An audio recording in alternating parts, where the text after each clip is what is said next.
ডালা নিয়ে বসে গেছি। এই দেখো আমার এক ভাইয়া, সে সরু চিটাগাং থেকে আমার জন্য এই কি এনেছে, দেখো কি পাঠিয়েছে, একটু দেখো। একেই বলে ভালোবাসা। এই দেখো, ভালোবাসার আরেক নাম।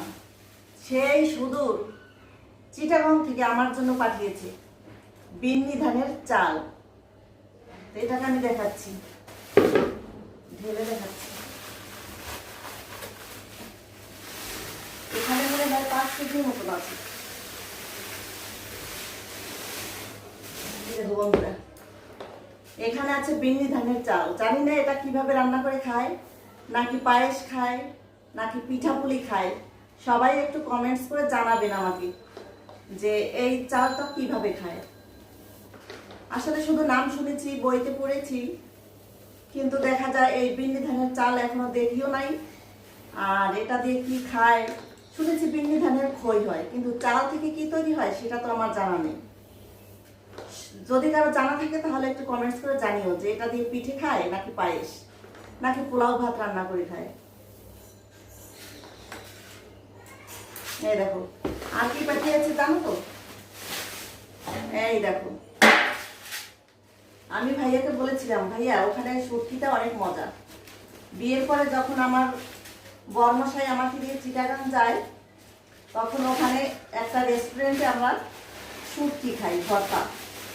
এত মজা লেগেছে, জীবনে ওই প্রথম আমি শুটকি মাছ খাই। আর সেটা বলাতেই ভাইয়া আমার জন্য দেখো কি পাঠিয়েছে।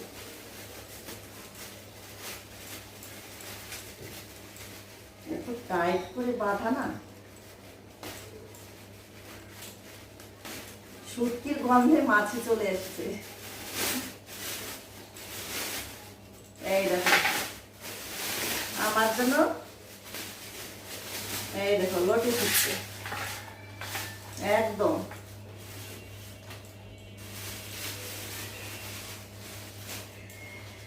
অরিজিনাল। এই দেখো একদম, এখানে মনে হয় 1.5 কিলো হবে।